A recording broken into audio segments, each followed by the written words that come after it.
literary world celebrates Nigerian-Canadian poet Nduka Otiono. He's won the prestigious Best Book of the Year award from the African Literature Association. Our special report delves deep into the literary world as we discover what makes Africa's promising creative writers tick. And we take a look at some of Nigeria's exceptional authors whose pieces are catching global attention. Welcome to Diaspora Network, where we celebrate Nigeria's excellence on the world stage. I'm Ijeoma Onyato. Let's kick off the show with a look at the news this week.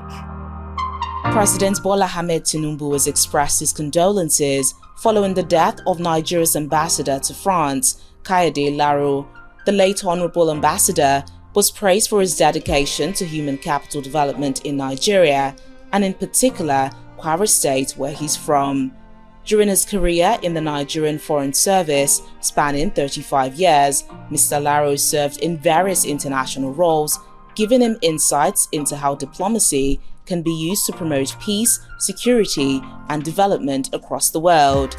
Kwara State Governor Abdurrahman Abdurrazak, who was present at his funeral in the Kwara State capital, expressed that Mr. Laro's death was shocking and prayed to Allah to forgive him and grant him paradise. And FIFA has officially named the Nigeria women's football team as 10th at this year's Women's World Cup. The Super Falcons played 4 games at the World Cup and proved to be the toughest opponent for the Lionesses of England on their way to the final, making them the highest ranked team from Africa in the tournament. The 2023 Women's World Cup tournament ended on Sunday, the 20th of August, where Spain piped the Lionesses of England 1-0 in the final, securing their first ever title. Some members of the Super Falcons have returned to Nigeria, while others, such as Michelle Alozie and Uchenna Kanu, have returned to their respective clubs. Nigerian officials have demanded the return of Benin bronzes after suspicions that thousands of items were stolen from the British Museum over the course of several years. The artifacts, which date back as far as the 16th century, were removed from Benin City after British forces invaded the region in 1897. In 2021, antiques dealer and whistleblower Itai Gradel raised concerns that items were being stolen and sold on eBay. They resurfaced with the recent sacking of British Museum staff member who was linked to the damage and disappearance of a number of artifacts not on display. The director of Nigeria's National Commission for Museums and Monuments stated, "It's shocking to hear that the countries and museums that have been telling us that the Benin bronzes would not be secure in Nigeria have thefts happening there." The museum has announced that it will be taking legal action, and Met's Economic Crime Command has begun an investigation. The United States District Court has sentenced 4 defendants, including a 38-year-old Nigerian man, for involvement in a $2.6 million advance fee and money laundering scheme on the island of Guam. Okechukwu Iwuji, who previously lived in Orlando, Florida, has been sentenced to 45-month imprisonment after pleading guilty to conspiracy to commit wire fraud in February. As part of his sentence, Iwuji faces a 3-year supervised release and an order to pay over $900,000 in restitution and forfeiture money judgment. The scam, which preyed on at least 60 victims, relies on victims believing that they will inherit millions from someone who is about to pass away and wants to give their money to be a good-willed stranger, but not before they receive a large advance payment.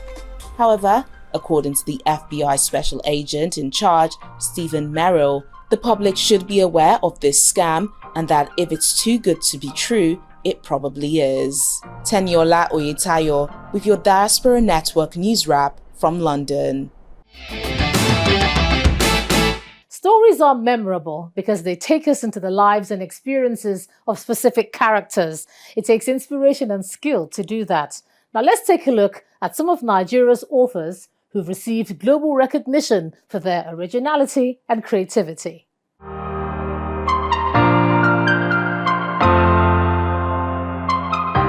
Nigerian writer and journalist Abubakar Ibrahim gained international recognition in 2016 for his debut novel, Season of Crimson Blossoms. Prior to that, his short story collection, The Whispering Trees, was shortlisted for the Caine Prize for African Writing in 2013. The collection was republished by Cassava Republic Press for international distribution in 2020, and the French translation published in 2022. He is a Gabriel Garcia Marquez Fellow, a Civitella Ranieri Fellow, and was listed by Hay Festival Africa 39 as one of the most promising sub-Saharan African writers under the age of 40. Ibrahim is passionate about sharing unique insights into the Nigerian society. He's spoken at numerous events, conferences, and festivals, including the Hay Festival, Edinburgh International Book Festival, the British Library, Jaipur Literature Festival, Pen World Voices, and at the Library of Congress. Nigerian author Chika Onigwe is the author of 2 children's books published by Macmillan London. Previously based in Belgium, Chika now lives in the United States and writes in English and Dutch. Her first novel, The Phoenix, was published in Dutch in September 2005 and is the first book of fiction written by a Flemish author of African origin. When I created Oge, who is the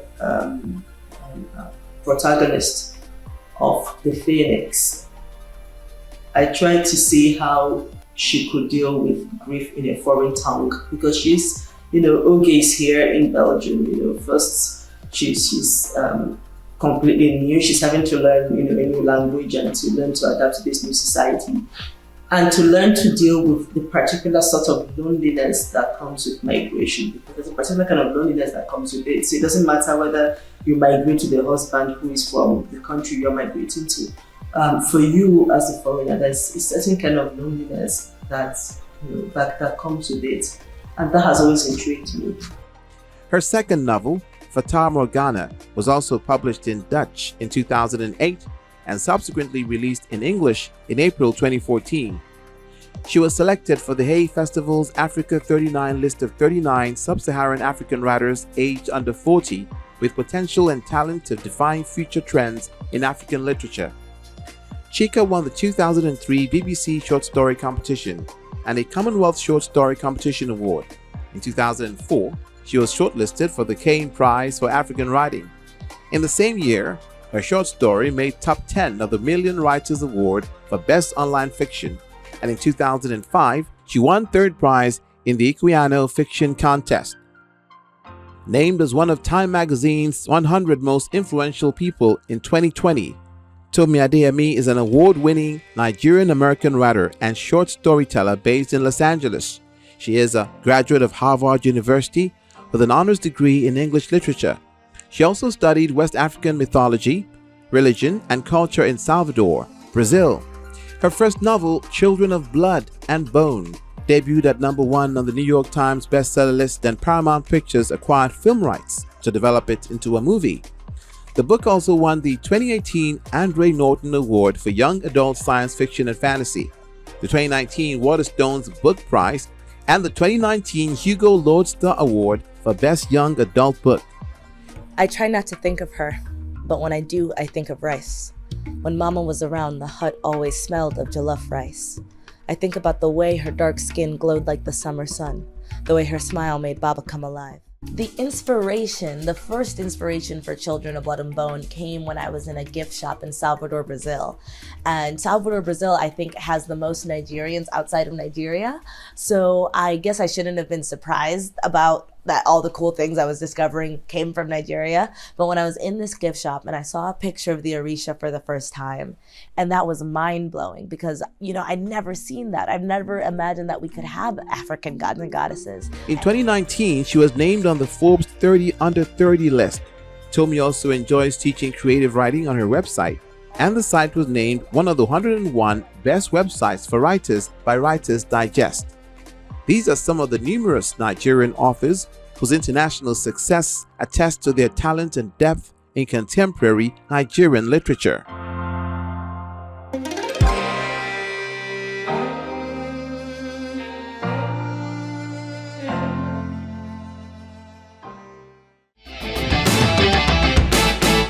And there's a call for better representation of African authors and their narratives in the literary world. Here's what we found. African literature is a vibrant component of the global literary world. It provides a platform for African writers to express their ideas, challenge stereotypes, promote greater understanding and appreciation of African culture and society. It includes genres like poetry, novels, plays and short stories, which often examine identity, culture, heritage, tradition, colonialism, post-colonialism, gender, environment, and diversity. And in recent years, African and Nigerian literature have gained recognition in the global literary market, with writers achieving international success and accolades for their work. Some books written by Nigerian authors have been translated into multiple languages, and this has allowed the work reach global audiences. Renowned author Chinua Achebe's Things Fall Apart was first published in 1958 and translated into more than 50 languages. Chimamanda Ngozi Adichie's Half of a Yellow Sun, first published in 2006, was also translated into French in 2008.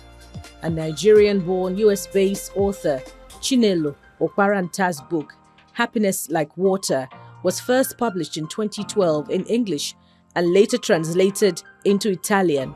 As part of efforts to support African writers in the diaspora, some organizations and foundations offer initiatives, grants, and fellowship programs for exceptional talent in the creative writing community.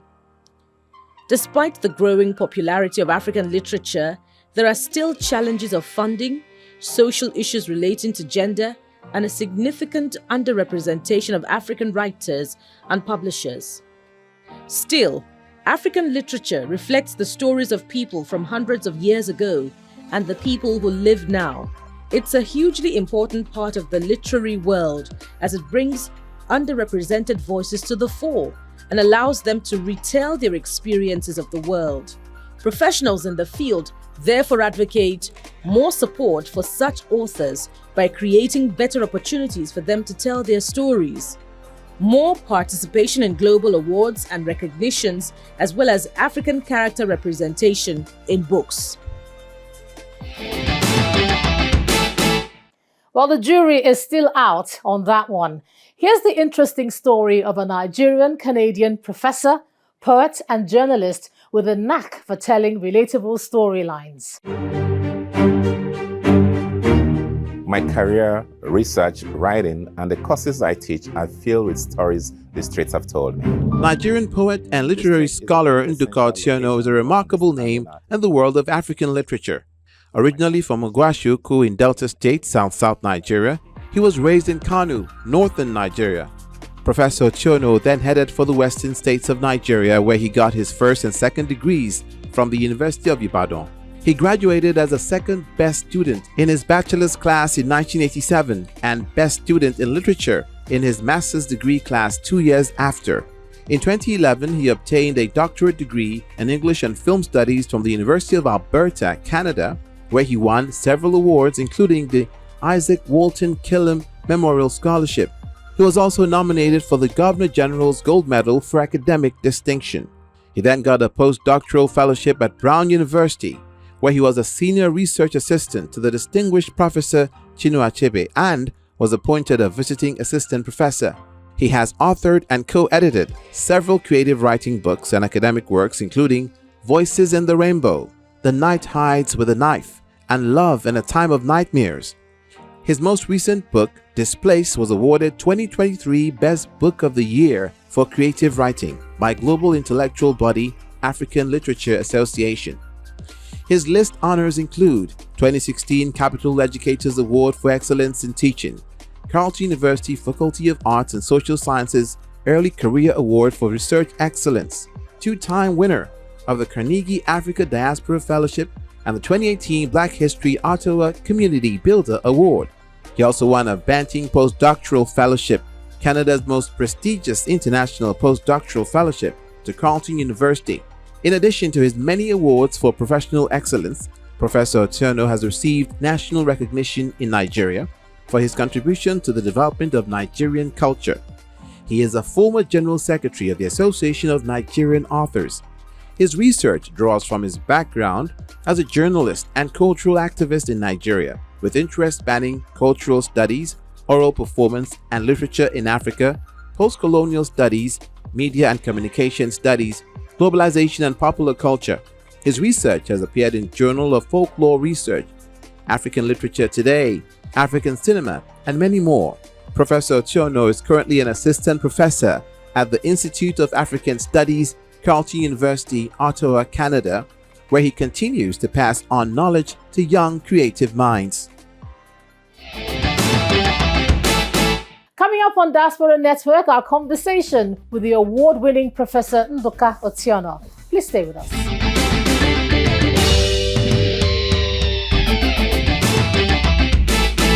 Welcome back to the program. Let's get to know this creative writer a little more. Congratulations on your most recent achievement. Everybody's talking about it. Tell us about this award-winning book, Displace. This is the book. I don't know how much of it you can see. This is Displace. Yeah. I like to put emphasis on the title. As you can see, there's a splice between this and place, D-I-S, and then capital P-L-A-C-E. Mm-hmm. And this is actually a play on two ways of thinking about place. So one is from the Nigerian pidgin, this place where we day. Okay. You know, this place. And then the other is the normal English iteration of the word this place and this place. So I'm looking at this place as a form of dislocation and this place as some form of relocation. And this has been a work that has gestated over time that represents the journeys that I have undertaken, both physically, spiritually, and mentally. The work itself is a combination of some of my past works, a selection from my previous two collections, and the new poems. And all of this represents a composite picture of the places that I have lived and the experiences that I have had, culminating in my relocation to Canada in 2006. So that in a nutshell represents these journeys, especially in terms of space. So do you think it was the journey you're talking about, having lived in different parts of Nigeria and then finding yourself in Canada? Do you think it was the journey that made the organizers think this is worthy of such an accolade? Or do you think it was just your writing style? Because many writers are interested in knowing how you were able to do it. It's hard for me to say exactly what appealed to the judges. I think that they read it and they connected with it. But I do believe that journeys are of different dimensions. I see myself as a pilgrim in the world, a pilgrim who journeys through and acquiring different experiences and also going through different trials and tribulations. And I think that in being true to oneself and to one's experience, in excavating these experiences in a way that are not only poetic, but makes it possible for individuals who are reading it to resonate with it, might have some strong contribution to the appeal that this book has earned. Did you face any opposition, for instance, to the sort of writing that you came to the table with at the time? As a writer, who relocates to a new environment, one experiences some kind of cultural shock. And the cultural shock goes between the actual adjustments to a new environment, as well as to the reception in the new environment. And so this is so important, a question that you have asked. In terms of reception, I think I was fortunate. When I arrived at Edmonton, Alberta, straight from Nigeria, first I had to deal with the weather. It was August, but for my tropical skin, and August is already fall, but for my tropical skin, it was the harshest winter you could imagine. And then going through those initial physical challenges of the environment, and then, I was fortunate to have, mediated or to be accepted, as it were, to be embraced, by colleagues within my department and in the literary community in Edmonton. And so processing that would also have required responding. Every writer responds to the immediate environment that they deal with. And so in my own case, the environment, I had to write to the new environment, and I was inspired by the new environment. And so some of the poems that I wrote had to do with the issues of displacement, the immigrant experience, and everything else that has to do with living in a new environment. And so for me, it became more like a chameleon, the chameleonic, and I think of the chameleonic poet, one that is constantly adjusting to their environment and, as it were, adapting to it. And this represents for me the way that I have coped. But definitely, there are challenges when one leaves their comfort zone, as in Nigeria at the beginning, that also has informed one's cultural experience and knowledge. And this is the baggage that we carry wherever we go as immigrants, like the tortoise that carries its shell. As a faculty advisor for the Black Racism and Black Inclusion Carleton University Center over there in Canada, that's quite a mouthful. That's quite a title as well. What are some of the achievements that you've recorded in this particular role? This is a very touchy question, in the sense that this has to do with the experiences of Black people within very often racialized and also situations where you have to deal with marginalities. And so being appointed to this position has given me the opportunity to contribute in my own very humble way, as it were, to conversations around Blackness and around invisibility and visibility within a space, a workspace, and then also a learning space. Our institution has recognized the need, to have Black representation at the table and to also hear Black voices. And I have taken advantage of this in the sense that I have advocated very strongly for our Black communities, especially our Black students and faculty members and staff, whom sometimes deal with very peculiar experiences within our social space and our What sorts of workspaces. experiences? Racism is real. And then we also live in a world where there's an increasing white supremacist activities, as we can witness in different places in the world today. And where there's also a response that when you have agitations for justice, perpetrators of injustice would also react. And so this is the kind of space that I'm talking about. But again, it's important that we recognize allies in these agitations. And this is clear in the kind of support that we have also received from our non-Black colleagues. Let me ask you this, because it is a debate in your space, that this perception that not enough credit is given to African literature, perhaps most writers are yet to attain top international awards like the one you've just won, like the Orange Prize, for instance. Do you think that that's true? Do scholars hope for that sort of validation to get their work out there? It's an interesting debate, as a matter of fact, whether writers from the continent, and I mean African writers, do need validation from the West. And there are different shades of opinion on this matter.